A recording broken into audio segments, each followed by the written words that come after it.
Welcome to Inside Communications. I'm your host, Mike Bako, and today we take the show on the road. We're at Quinn Co, and we're going to take an inside look at this. This is the purple couch, the creative purple couch. Today on Inside Communications, our guest is Florence Quinn. Coming up next.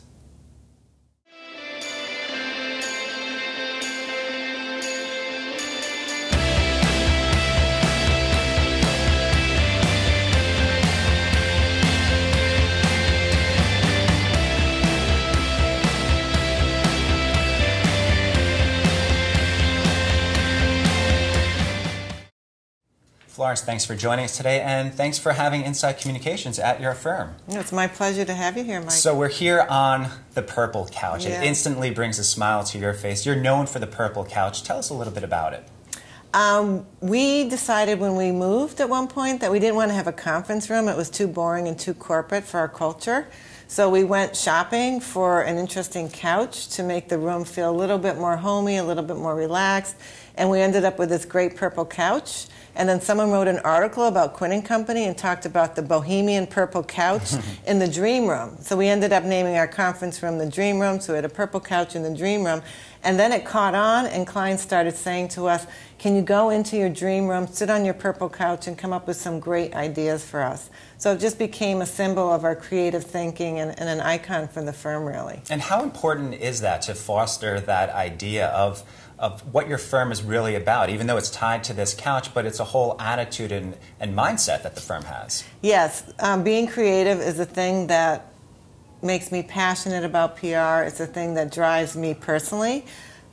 As a kid growing up, I was always interested in business and art. I actually used to do art. So when I made a beeline for New York, from New England, where I grew up, my goal was to find something that was artistic and business-oriented. And at first I thought it would be advertising, but it was too pigeonholed. You were either a creative person in advertising or you were in trafficking. And then I landed in PR, and PR is a wonderful combination of business and creativity. So that, being my passion, became the signature of Quinn Company. And honestly, we didn't sit around and say, what is the signature of Quinn Company? It happened organically and authentically, and I think that's important for all brands to realize, or for anybody who's birthing a brand or growing a brand. Whatever your brand positioning is, it really needs to be something authentic to who you are. So the goal of the firm you're working with, whether it's a PR firm, a branding firm, or an ad agency, their job is to help you realize what your authenticity is. And sometimes it's right under your nose, and you just don't realize it. What advice can you give to some of these brands that are trying to come up with this idea? Should they be doing market research? Should they be doing internal research, talking to their creative team, the real pulse of the organization? How can someone find that rhythm, that idea of who their company, their brand is going to be? The first thing, when I do trainings on the topic of creativity, the first thing I say to people is forget whatever industry, forget that you're in the industry you're in. So for us, since we work in travel, real estate, and food, wine, and spirits, I say the first thing to do is to forget that you're in travel, forget you're in real estate, forget you're in food, wine, and spirits, and think about what's important to you. Think about what's important to your friends. Think about what's in the headlines in the newspaper. Think about what people love on YouTube, what they're talking about on Facebook. And that's where you're going to find the essence of what people care about and what people want. And look outside of your industry. I think when people think, oh my word, I'm in the travel industry, I'm representing a hotel, as soon as they put themselves in a box, you can almost feel it, right? As soon as I said the word hotel, oh my God, I'm representing a hotel, it's got a bed, it's got a room, you know, I need to come up with a package, because that's what hoteliers do, they come up with packages. So we try to think contrary to what everybody else is doing as well, especially if we're trying to get the media's attention and the buzz, because as we all know, the media loves what's new and different. So a small example of that is for here in New York, a lot of hotels will do packages with Broadway shows. But we looked around and we said, oh my God, there are a lot of talk shows here. So we were the first firm to partner a hotel with a talk show and getting guest tickets to the talk shows. So the New York Times wrote about it because nobody else is doing it. Another great example is everybody comes to New York to shop, so hotels will create shopping packages, go out and shop, and we'll wrap your presents for you when you come back. And we said, wait a minute, it's so crowded out there in the stores. Let's allow people to shop from their hotel room or their hotel lobby. So, and this is before social media, so we just put racks of all the catalogs of Bloomingdale's, Tiffany's in the hotel so people could shop without leaving the hotel.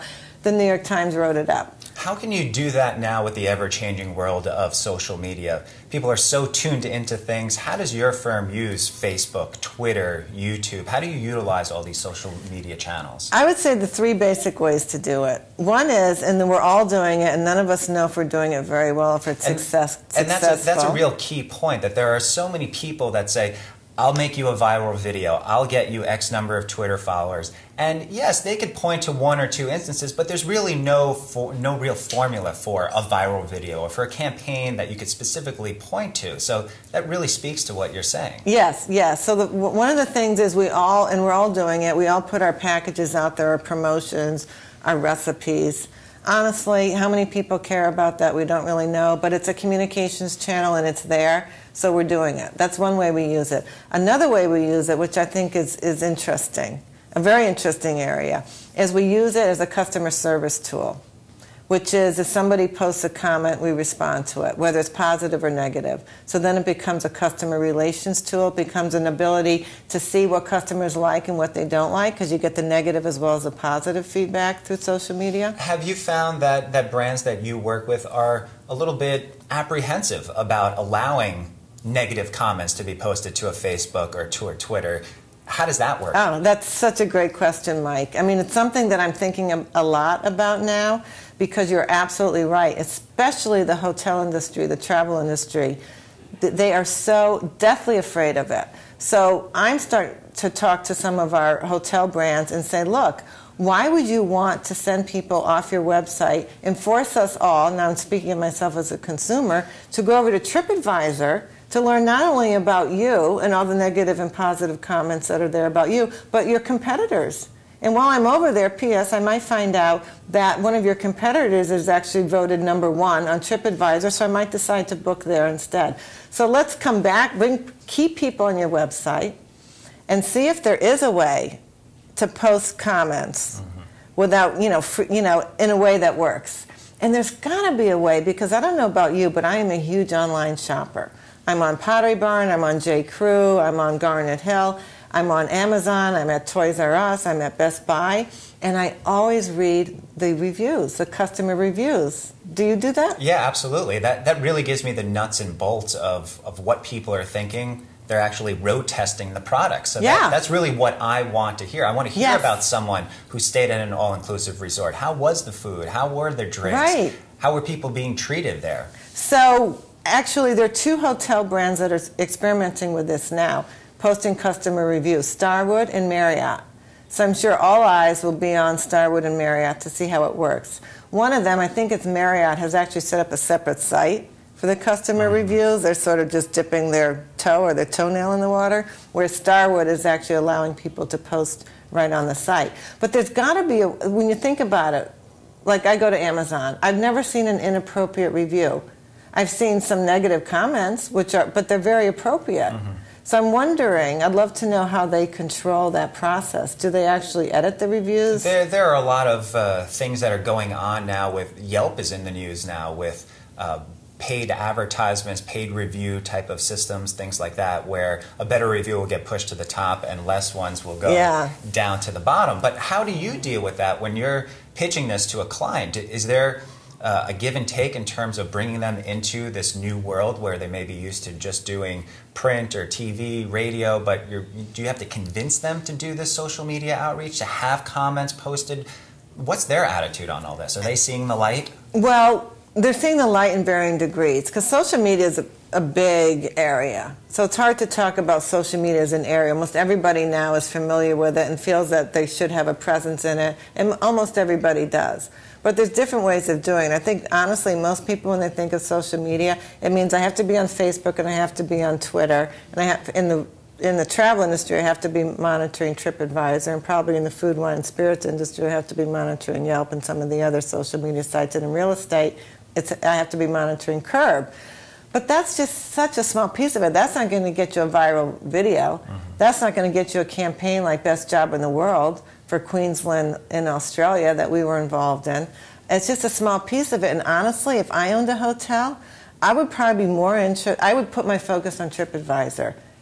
And I would really, really think about allowing comments on my own website. Because in the end, that's what you want. You want people on your website. You want them to stay on your website. So I'm a big believer in expanding the content of the website. Some people call it branded content. You might have heard that word. So wouldn't it be cool if travel websites were not just about booking, but they also provided you with all the travel content that's going to help you make your decision. So instead of having to go to this travel magazine and then this booking engine for this hotel, you sort of get it all in one place. You get a one-stop shopping situation. Yeah. Let's go inside the Queensland tourism campaign that you just mentioned. Super successful for them. They wanted to have a campaign centered around the best job in the world. Right.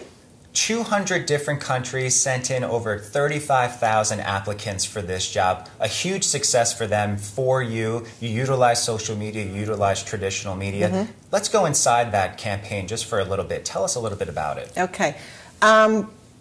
We did not, Queensland came to us and said, we're looking for a PR firm in the U.S. to do the PR for this campaign that our ad agency came up with. So that when they described the campaign to us for Best Job in the World, we said, oh my, that sounds a lot like the search for the chief beer officer that we had created for Starwood Hotels a while ago before social media even existed. They said, oh my God, we can't believe you're the ones who did that. That was sort of the genesis. That was the idea for Best Job in the World. Best Job in the World was created by an ad agency in Australia. So they came to us to do the PR. And we knew it was huge and wonderful, especially in this age of social media. So we came on board, and we understood that we needed this to go worldwide. So we actually did not give it to a social media outlet first. We gave it to Roy. I almost don't want to tell you this because it's so key. Industry secret, inside secret. Let's talk about it in broad terms. They came to you. You had this idea. The genesis was already there. Walk us through just the nuts and bolts of when it was actually going on to the very end, where you got millions of dollars worth of media. Oh yeah, over 11 million. Over 11 million, a success by any measure. Just tell us a little bit about their reaction to. No one ever dreamed it would be as big as it became. So they came to us with the idea. Anybody could apply, send in a video to a channel on YouTube that was set up, and apply to be an island caretaker for 6 months that paid $100,000. And it happened, now this is very important, it happened at a time in our economy when people were losing their jobs. Remember in 2008, 2009, some people called it a recession. So it became viral and of great interest to people because people were losing their jobs, or they had a family member or a friend who was losing their job, and if they weren't losing their job, they were unhappy in their job. So it really hit a chord in everybody. And this somewhat goes back to what you were saying before, monitoring things that were in the news, trying to find the pulse of what people are interested in, and it certainly seems like you did. Well, we did, but this was actually by accident, this one. It just so happened that when Queensland finally got the program put together and was ready to launch it, they launched it during a recession. So it worked, and it was great. So people sent in the videos, and then Queensland chose the finalists, a certain number of finalists, and then posted them and allowed people to vote. As you can imagine, the voting concept is key to making anything go viral. Because all the applicants, in order to win, asked all their friends and family to vote. And that's really driving traffic to people that might not be aware of it, like the idea. Even if they don't know they may send it along to someone else. So there's really this interactive component. Right, and you want to help this person you know. It's not just a brand reaching out to you and saying, go to my Facebook site and like me. It's somebody you want to help. So there's a real interactive component to it. It's not just a matter of pushing out this idea. It's about engaging people with the idea. It's key. And it's being done on TV now. I don't know if you watch the X Factor or American Idol. Sure. The voting piece of that is key to the success of that program as well. Really, interactive. It gets people involved and excited. So that was a big part of it. And then people set up their own social media sites to get people to vote for them. We did set up Twitter. We set up Facebook. We got over 3,000 Twitter followers. Their goal, Queensland's goal, was to get 400,000 visitors to their website in 1 year. We had over 1 million in 2 days. It crashed all their servers. This is the first time that, or one of the first times that you would want technical difficulties on your website because it's such a successful campaign. Florence, thanks for having us in your office, the purple couch, so much creativity and inspiration that you were able to give our viewers. Thanks for having us in your office it's my today. pleasure, Mike. Thank you for coming. Thank you.